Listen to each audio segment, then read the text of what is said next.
Hello बच्चों, आज हम लोग बात करेंगे इलेक्ट्रिक चार्जेस एंड फील्ड्स के लेक्चर नंबर 9 के बारे में। और यहाँ पर हम लोग डिस्कस करेंगे इलेक्ट्रिक फ्लक्स के बारे में कि आखिर इलेक्ट्रिक फ्लक्स क्या होती है और किसी क्लोज सरफेस की वजह से कितनी इलेक्ट्रिक फ्लक्स बनेगी। और एक हम लोग छोटा सा न्यूमेरिकल भी देखेंगे इलेक्ट्रिक फ्लक्स के ऊपर। तो शुरुआत करेंगे इलेक्ट्रिक फ्लक्स से कि आखिर इलेक्ट्रिक फ्लक्स क्या होती है। तो इलेक्ट्रिक फ्लक्स अगर देखना चाहे तो जो number of electric field lines होती हैं जो परपेंडिकुलरली पास करें किसी सरफेस से। कहने का मतलब, इसका मतलब क्या होता है, इलेक्ट्रिक फ्लक्स का मतलब होता है कि अगर हमारे पास कोई क्लोज सरफेस गिवन है, कोई ऐसा भी सरफेस जैसे ये सरफेस गिवन है, ठीक है, तो कितनी number of electric field lines इस सरफेस के परपेंडिकुलर जाएंगी, परपेंडिकुलर पास करेंगी, उसी को इलेक्ट्रिक फ्लक्स बोलते हैं। आसान सी भाषा में मान लो कोई सरफेस है, ठीक है, और ये कई सारी इलेक्ट्रिक फील्ड लाइंस गिवन है, ये कई सारी इलेक्ट्रिक फील्ड लाइंस गिवन है, ठीक है। तो इन्होंने कहा कि ऐसी कितनी number of electric field lines हैं जो इस सरफेस को चीरती हुई 90 डिग्री का एंगल बना के जाए, मतलब इस सरफेस को पास करते हुए जाए और प्लस इस सरफेस के साथ 90 डिग्री का एंगल भी बनाते हुए जाए। तो यहां पर ऐसी कितने इलेक्ट्रिक फील्ड लाइंस हैं जो इस सरफेस के साथ 90 डिग्री बना रही हैं और इस सरफेस को पास करती हुई भी जा रही हैं। ये 1 2 3, ये तीनों लाइन अगर देखो तो इस सरफेस को चीरती हुई भी जा रही हैं और 90 डिग्री का एंगल भी बनाती हुई जा रही हैं। तो इन तीनों इलेक्ट्रिक फील्ड लाइंस को हम क्या बोल सकते हैं, इलेक्ट्रिक फ्लक्स। लेकिन अगर वहीं पर इन दोनों लाइंस को देखो, ये वाली लाइन और ये नीचे वाली लाइन, ये दोनों लाइंस भी इस सरफेस के साथ 90 डिग्री का एंगल तो बना रही हैं लेकिन इस सरफेस को पास करते हुए नहीं जा रही, तो ये इलेक्ट्रिक फ्लक्स में नहीं आएंगे। और दूसरी एक चीज आती है, इलेक्ट्रिक फ्लक्स के केस में एक एरिया वेक्टर नाम की क्वांटिटी होती है। एरिया वेक्टर क्या होता है, इसका डायरेक्शन होता है। और इसका डायरेक्शन कैसे होगा, या तो ये सरफेस के परपेंडिकुलरली आउटवर्ड्स होगी या तो ये सरफेस के परपेंडिकुलर इनवर्ड्स होगी। कहने का मतलब, या तो ये 90 डिग्री का एंगल बनाते हुए बाहर की तरफ आएगी, जो कि ये है एरिया वेक्टर, जो मैंने ये वाला बनाया ये लाइन, या तो ये सरफेस के साथ 90 डिग्री का एंगल बनाते हुए बाहर की तरफ जाएगी परपेंडिकुलरली आउटवर्ड्स, या तो ये सरफेस के इनवर्ट्स अंदर की तरफ इस तरफ 90 डिग्री का एंगल बनाते हुए जाएगी और इनवर्ट साइड इस तरफ, ये इसका बाहरी सरफेस है परपेंडिकुलरली आउटवर्ड्स, ये इसका अंदर का सरफेस परपेंडिकुलरली इनवर्ट्स, इधर से पीछे के सरफेस से इनवर्ट्स, ठीक है। और बेसिकली हम लोग जो है परपेंडिकुलर आउटवर्ड्स वाला डायरेक्शन का लेते हैं एरिया वेक्टर। तो एरिया वेक्टर समझ में आ गया ये चीजें। अरे भैया जैसे स्क्वायर का एरिया क्या है, ए स्क्वायर, तो हमने कहा कि अब हम एरिया का डायरेक्शन को भी देखना शुरू कर देंगे। मैथ्स में क्या करते थे कि एरिया का फॉर्मूला स्क्वायर है तो ए स्क्वायर, साइड का स्क्वायर।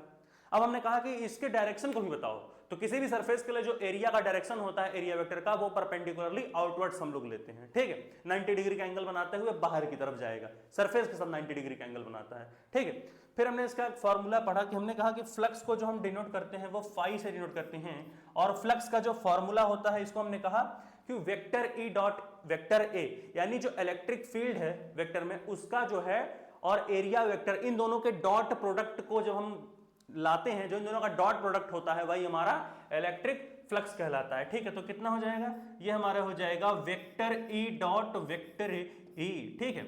और हमने पढ़ा था जब दो वेक्टर्स का डॉट प्रोडक्ट लेते हैं तो क्या होता है, वो दोनों cos थीटा के टर्म्स में आ जाता है। जैसे vector E dot vector A है तो ये क्या हो जाएगा, ये ई ए cos थीटा हो जाएगा। क्या हो जाएगा, ये हो जाएगा ई ए cos थीटा। इतना तो पढ़ो भाई, क्लास 11th वेक्टर में पढ़ते थे हम लोग कि फ्लक्स इक्वल टू क्या हो जाएगा, ई ए cos थीटा, ठीक है, ई ए cos थीटा।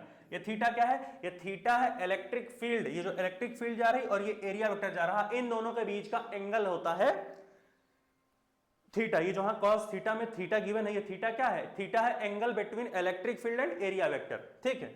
जो हमारा थीटा है, जो हमारा थीटा है वो क्या है, जो हमारी थीटा हमको गिवन है वो क्या है, जो हमारा थीटा हमको गिवन है वो क्या है, थीटा क्या है, थीटा हमारा है थीटा जीटा। थीटा क्या है, थीटा है एंगल बिटवीन, थीटा क्या है, ये हमारा है एंगल किसके किसके बीच का, एंगल बिटवीन ई एंड ए, ये जो है ई और ए के बीच का एंगल है, दिख रहा है, समझ में आ गया। अब देखो मैक्सिमम इलेक्ट्रिक फ्लक्स कब मिलेगी, देखो जब अगर हमने मान लिया जो एरिया वेक्टर है ये और जो इलेक्ट्रिक फील्ड है, अगर इस केस में देखो दोनों एक दूसरे को पैरेलल हैं, ठीक है, यानी कि इन दोनों के बीच का एंगल 0 डिग्री है, ठीक है। अगर इस केस में देखो तो यहां पर हमारा जो ई है वो जो है वो पैरेलल टू ए है, यानी जो हमारा इलेक्ट्रिक फील्ड है वो हमारी पैरेलल है एरिया वेक्टर के, ठीक है। ये ई हमारी पैरेलल है एरिया वेक्टर के, इसका मतलब इलेक्ट्रिक फील्ड और एरिया वेक्टर के बीच का एंगल कितना है, 0 डिग्री है, 0 डिग्री का एंगल बना रहे हैं दोनों, ठीक है। यानी यहां पर अगर हम पुट करना चाहें तो क्या हो जाएगा, अगर इस कंडीशन में हम फ्लक्स की वैल्यू निकालें तो कितनी आ जाएगी, E A cos zero degree. Cos zero की वैल्यू क्या होती है, 1 होती है, ठीक है, इसका मतलब ई ए। तो ये हमें मैक्सिमम इलेक्ट्रिक फ्लक्स मिलेगा क्या, जब एरिया वेक्टर और इलेक्ट्रिक फील्ड आपस में पैरेलल हो जाए तो हमें मैक्सिमम इलेक्ट्रिक फील्ड मिल जाती है, ठीक है। अब देखो, अगर हम किसी क्लोज सरफेस के लिए इलेक्ट्रिक फ्लक्स निकालना चाहें तो कैसे निकालेंगे। अगर हम किसी क्लोज सरफेस के लिए इलेक्ट्रिक फ्लक्स का फॉर्मूला दिखाएंगे तो कैसे दिखाएंगे, सीधी सी बात है, ऐसे इंटीग्रल, ये क्लोज सरफेस का formula integral E dot D A, क्या होगा, E dot D A. D A क्या है भाई, डी ए हमारा छोटा सा एरिया वेक्टर है, फिर डी ए को इंटीग्रेट किया तो पूरा एरिया आ गया, ठीक है। इसको ऐसे लिख सकते हो, ऐसे भी लिख सकते हो, नोट कर लो तो हटाया जाए। नोट करो भाई, 1 2 3 4 पॉज करके नोट करो, हो गया, हो जाए तो फिर आगे बढ़ा जाए भाई। Vector E dot D A समझ में आ गया कैसे किए हैं ये, चलो तो आगे बढ़ा जाए। Vector E dot D A भी लिख सकते हो, ठीक है। डी ए को इंटीग्रेट करें, छोटा छोटा डी ए इंटीग्रेट कर दिए, टोटल एरिया वेक्टर ए आ जाएगा। नोट कर लो, हो गया, आगे बढ़ा जाए, हटा दीजिए भाई। इसका यूनिट भी देख लेते हैं यहाँ पर, देखो ये देखो, इलेक्ट्रिक फ्लक्स का फॉर्मूला क्या है, vector E dot vector A. अब इलेक्ट्रिक फील्ड का एसआई यूनिट मैंने बताया था लेक्चर नंबर 5 में, क्या था, न्यूटन पर कूलाम था। तो क्या हो जाएगा, लिखो, यहाँ लिख लो, न्यूटन पर कूलाम। एसआई यूनिट कहाँ है, या लिखा भी तो SI unit of electric flux, तो मैं बता देता हूँ क्या होता है। पहले इसको हम लोग सॉल्व कर लेते हैं, कितना आएगा, देखो कहाँ यहाँ लिख लेते हैं। देखो, अगर हम लोग क्या करें, अगर हम इसका एसआई यूनिट निकालना चाहें तो कैसे निकालेंगे, देखो निकाल सकते हो बहुत आराम से। जैसे यहाँ पर देखो, अभी हम लोग यहाँ सॉल्व करेंगे और देख लेंगे कैसे हम लोग जो है एरिया वेक्टर का डायरेक्शन निकाल सकते हैं, ठीक है। देखो क्या करोगे, यहाँ पर इलेक्ट्रिक फील्ड का एसआई यूनिट क्या होता है, इलेक्ट्रिक फील्ड का एसआई यूनिट क्या होता है, न्यूटन पर कूलाम होता है, यही तो हमने सीखा था, न्यूटन पर कूलाम होता है इसका एसआई यूनिट, ठीक है। इसका एसआई यूनिट क्या होता है, न्यूटन पर कूलाम होता है। और जो हमारा ए है, ए क्या है, एरिया है, एरिया का एसआई यूनिट क्या होता है, मीटर स्क्वायर होता है, ठीक है। तो क्या हो जाएगा, न्यूटन पर कूलाम मीटर स्क्वायर। तो एसआई यूनिट क्या आ जाएगी, इसकी एसआई यूनिट क्या होगी इलेक्ट्रिक फ्लक्स की, न्यूटन पर कूलाम मीटर स्क्वायर। नोट कर लो फटाक से, फिर हम लोग आगे बढ़ते हैं। हटा दी जाए, न्यूटन पर कूलाम मीटर स्क्वायर, ठीक है, सही है, क्लियर है अब, ठीक है। चलो हटा दिया जाए भाई, समझ में आया कि नहीं, हटा दी, चलो हटा दिया जाए। चलो आ जाते हैं नेक्स्ट पेज पर, हम देख लेते हैं electric flux through a close surface. इन्होंने कहा कि हमें एक क्लोज सरफेस गिवन है और यहाँ पर हमको कई सारी, ये देखो ये हमारी इलेक्ट्रिक फील्ड लाइंस है, ये हमारी इलेक्ट्रिक फील्ड लाइंस हैं, ठीक है। तो इन्होंने कहा कि इस क्लोज सरफेस के थ्रू हमारे पास कितना फ्लक्स निकलेगा। तो एक चीज नोट कर लो, किसी भी क्लोज सरफेस के लिए, ध्यान से, किसी भी क्लोज सरफेस के लिए जितनी फ्लक्स एंटर करेगी उस क्लोज सरफेस में, उतनी ही फ्लक्स लीव करेगी उस क्लोज सरफेस को। यानी flux entered to the surface equal to flux leaving the surface. जितना फ्लक्स एंटर करेगा किसी क्लोज सरफेस में, उतना ही फ्लक्स निकलता है क्लोज सरफेस से। यानी यहां पर हमारा जो फाई इनिशियल है, जो इलेक्ट्रिक फ्लक्स एंटर करेगा इनिशियल वाला, और जो फाई इलेक्ट्रिक फ्लक्स फाइनल जो हमारा लीव कर रहा है फ्लक्स, दोनों आपस में बराबर होता है, phi initial equal to phi final, ठीक है। तो अगर देखो यहां पर मान लेते हैं यहाँ का इलेक्ट्रिक फील्ड, हमारा इलेक्ट्रिक फील्ड इधर आ रहा है, सारी इलेक्ट्रिक फील्ड इधर आ रही है, तो ठीक है, देखो समझोगे। यहाँ पर हमने इलेक्ट्रिक फील्ड को कुछ इस तरीके से बनाया, ऐसे ही, ठीक है, ये हमारी हो गई इलेक्ट्रिक फील्ड, ये क्या हो गई, ये हमारी हो गई इलेक्ट्रिक फील्ड। अब हम एरिया वेक्टर क्या करेंगे, एरिया वेक्टर हमारा किधर जाएगा, परपेंडिकुलरली उधर निकल रहा है, तो परपेंडिकुलरली हम मान लेते हैं इधर चला गया हमारा एरिया वेक्टर, ठीक है। ये हमारा हो गया एरिया वेक्टर, ठीक है। ये हमारे हो गया एरिया वेक्टर, ठीक, ये हमारा हो गया एरिया वेक्टर, ठीक है। फिर हमने कहा इस सरफेस के लिए भी हम लोग देख लेते हैं, तो इस सरफेस के लिए भी भाई इलेक्ट्रिक फील्ड हमारी किधर आ गई, इलेक्ट्रिक फील्ड हमारी आ जाएगी इधर आ जाएगी, ठीक है। और जो हमारा एरिया वेक्टर है वो परपेंडिकुलरली आउटवर्ड बना लेते हैं हम लोग कुछ इस तरीके से, ठीक है, ठीक। तो इस तरीके से हमने बना लिया।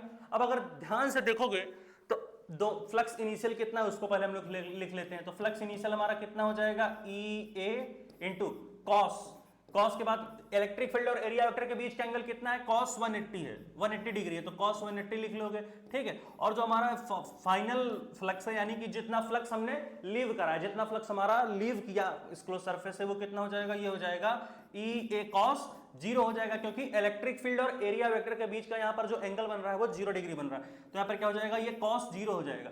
तो कॉस 180 की वैल्यू क्या होती है, -1 होती है, तो यहाँ पर ई इंटू ए इंटू -1 क्या हो जाएगा, माइनस ई ए हो जाएगा। तो जो इनिशियल फ्लक्स हमारा है वो कितना हो जाएगा, वो हमारा हो जाएगा माइनस ई ए हो जाएगा। ठीक है, कॉस 180 हमारा क्या होता है, वैल्यू -1 होता है। ठीक है, अब हम अगर इन दोनों को ऐड करें तो इनिशियल फ्लक्स और प्लस अगर हम इसको करें ई ए कॉस जीरो की वैल्यू 1, तो ई ए इंटू 1 ई ए, तो यहाँ minus E A plus E A is equal to क्या बन जाएगा, ये दोनों आपस में कट जाएंगे और जो वैल्यू आएगी हमारी 0 आएगी। ठीक है, इसका मतलब जो नेट फ्लक्स होता है किसी क्लोज सरफेस में कितना हो गया हमारा, 0 हो गया। नोट कर लो इसे फटाक से, हो गया हो गया हो गया हो गया। क्लोज सरफेस का ये इलेक्ट्रिक फ्लक्स है। ठीक है, जो हमारी नेट फ्लक्स होती है किसी क्लोज सरफेस से वो कितनी आती है, वो 0 होती है, क्योंकि जो इनिशियल जो हमारा फ्लक्स जितना इंटर करेगा उतना ही फ्लक्स हमारा लीव करेगा। ठीक है, हटा दिया जाए।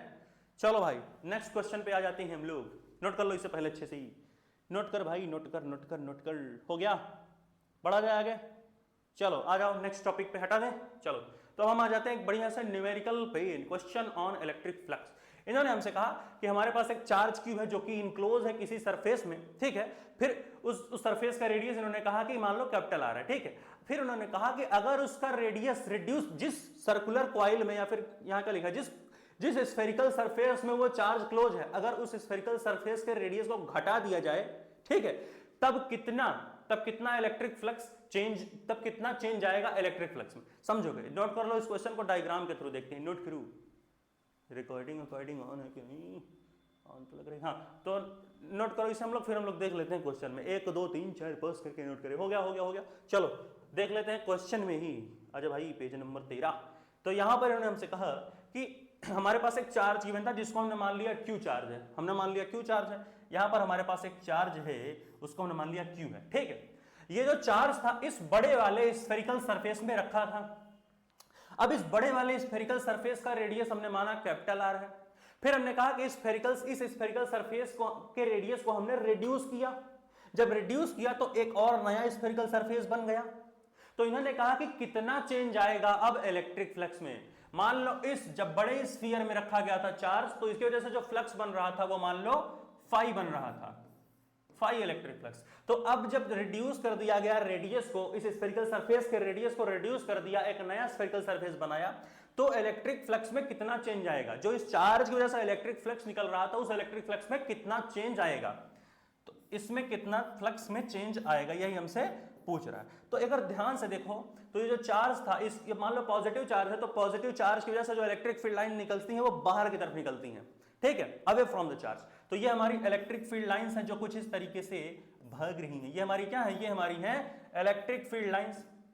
ठीक है, अब अगर ध्यान से देखो ये जो इलेक्ट्रिक फील्ड लाइंस है, जितनी नंबर ऑफ, ध्यान से कर देखो, जितनी number of electric field lines इस बड़े वाले स्फेरिकल सरफेस से निकल रही हैं, उतनी ही number of electric field lines इस छोटे वाले स्फेरिकल सरफेस से भी तो निकल रही हैं। है ना, मतलब जितनी number of electric field lines इस बड़े वाले स्फेरिकल सरफेस से निकल रही हैं, उतनी ही number of electric field lines इस छोटे वाले स्फेरिकल सरफेस से भी तो निकल रही हैं। और अगर same number of electric field lines निकले जा रही हैं सरफेस से, तो इलेक्ट्रिक फ्लक्स भी तो सेम होगा। यानी कि जो हमारा लास्ट वाला फ्लक्स होगा वो भी कितना हो जाएगा, वो भी हमारा फाई ही हो जाएगा। कितना हो जाएगा, फाई ही हो जाएगा। दोनों सरफेस से phi electric field, phi flux ही निकलेगा। क्यों, क्योंकि जो हमारी, नोट कर लो, जो हमारी number of electric field lines हैं, जो हमारी number of electric field lines हैं वो हमारी सेम है। Number of electric field lines remains same, वो हमारी सेम रह रही हैं। इसलिए जितना फ्लक्स बड़े स्फेरिकल सरफेस से निकलेगा उतना ही फ्लक्स कितना छोटे वाले सरफेस से भी निकलेगा। ठीक है, number of electric field lines, number of electric field lines remains same. इसको थोड़ा अच्छे से राइटिंग में भी लिख सकते हो। क्या होगा, number of electric field lines जो हमारी हैं वो सेम रह रही हैं। क्या है, सेम रह रही हैं। लिख लो ऐसे अच्छे से लिखो, जो हमारी number of electric field lines हैं, जो हमारी नंबर ऑफ इलेक्ट्रिक फील्ड, जो हमारी लाइंस है, number of electric field lines वो क्या है, remains same as well, remains same है। ठीक है, तो इसकी वजह से जो है ऐसा कुछ कहानी बना है, ठीक है। ठीक ठीक है, तो ये वजह है, तो नोट कर लो भाई, हटा दिया जाए, हटा दें। चलो, तो नेक्स्ट जो इस तरीके से हमने चीजों को देखा। आप देख लो इलेक्ट्रिक फ्लक्स में एक और चीज देख लो। इलेक्ट्रिक फ्लक्स में अगर हम एक और चीज देखना चाहे तो ये देख सकते हो कि अगर हमारी यहां पर इलेक्ट्रिक फील्ड कांस्टेंट हो जाए, अगर इलेक्ट्रिक फील्ड हमारा कांस्टेंट है तब क्या होगा, तब ये फॉर्मूला क्या बन जाएगा, ई को बाहर निकाल लो फॉर्मूले से और यहां पर क्लोज सरफेस डीए को इंटीग्रेट कर दो, ठीक है, डीए को इंटीग्रेट कर दो, डीए को, डीए डीए डीए, ठीक है। यहां ऐसे लिख लो, यहां लिख लोगे ये, दिख रहा है डीए कि नहीं, हाँ ऐसे लिख लो vector E dot vector d A, कुछ इस तरीके से भी लगा सकते हो, ठीक है। आगे समझ में, हटा दें, इसको भी नोट कर लो, उसको भी नोट कर लो, सब कुछ नोट कर लो। एसआई यूनिट देख लिए हो, न्यूटन पर कूलम मीटर स्क्वायर, हटा दिया जाए। चलो चलो चलो चलो, एक और चीज यहां पर देख लो, जो हमारी इलेक्ट्रिक फ्लक्स होती है किन फैक्टर्स पे डिपेंड करेगी, किन फैक्टर्स पे डिपेंड करती है, नोट कर लो। देखो क्या होगा, जो हमारी फ्लक्स होती है वो directly proportional to electric field lines है, यानी जितनी number of electric field lines को बढ़ाते जाओगे उतना ज्यादा फ्लक्स भी मिलेगा। और जो इलेक्ट्रिक फ्लक्स होता है वो directly proportional to area vector है, यानी जितना ज्यादा हमारा एरिया वेक्टर होता है उतनी ज्यादा हमारे पास फ्लक्स बनती है, ठीक है। जितना ज्यादा एरिया वेक्टर की वैल्यू होती है उतनी ज्यादा हमारे पास फ्लक्स बनती है। तो flux is directly proportional to both, इन दोनों को कंबाइन करा तो ये हमने फॉर्मूला पाया। नोट कर लो, 1 2 3 4 पॉज करके नोट करो, हो गया हो गया हो गया हो गया, नोट कर लिए। चलो फिर हम लोगों ने क्लोज सरफेस के लिए देखा कि जितनी फ्लक्स इंटर करती है, ये नोट कर लो, जितनी फ्लक्स इंटर करती है क्लोज सरफेस में, जितनी फ्लक्स इंटर करती है क्लोज सरफेस में, लिख लो फॉर अ क्लोज सरफेस, किसी भी क्लोज सरफेस के लिए, for a closed surface, for a close surface, जो हमारी क्लोज सरफेस होती है उसके लिए जितनी फ्लक्स इंटर करेगी, जितनी फ्लक्स इंटर करेगी उतनी ही फ्लक्स लीव भी करेगी, जितनी फ्लक्स इंटर करेगी, ठीक है, जितनी फ्लक्स इंटर करेगी उतनी ही फ्लक्स हमारी लीव भी करती है, उतनी ही फ्लक्स लीव करती है। या फिर दूसरी भाषा में phi initial is equal to phi final, phi initial equal to phi final, ये रही हमारी इलेक्ट्रिक फील्ड लाइंस, ठीक है। इसको मैं ठीक से बना देता हूं, ये है हमारी इलेक्ट्रिक फील्ड लाइंस। तो नोट कर लो भाई, हो गया। चलो चलो चलो, हटा दें, बहुत बहुत धन्यवाद। तो इस तरीके से लेक्चर खत्म होता है, इसके बाद आएगा एक नया लेक्चर।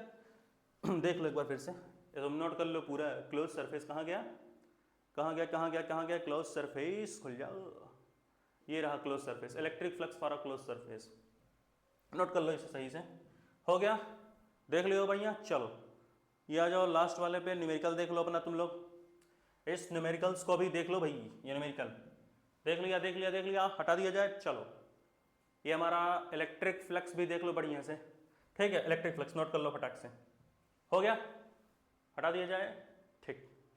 चलो तो बहुत बहुत धन्यवाद। इसके बाद आएगा एक नया लेक्चर जहां पर हम लोग torque on an electric dipole की कहानियां देखेंगे। टेंशन मतलब, जब जैसे ही हमारा थ्योरेटिकल पूरा सीरीज खत्म होगा 13 लेक्चर के अंदर, फिर हम लोग 2 से 3 वीडियो लाएंगे जहां पर हम लोग क्वेश्चन सीरीज डिस्कस करेंगे इलेक्ट्रिक चार्जेस एंड फील्ड्स पे। तो अभी भी 5 लेक्चर तो जरूर आएंगे इलेक्ट्रिक चार्जेस एंड फील्ड्स पर, तब तक के लिए पढ़ाई करते रहें। ऑल द वेरी बेस्ट, अगला लेक्चर हम बहुत ही जल्द आएंगे।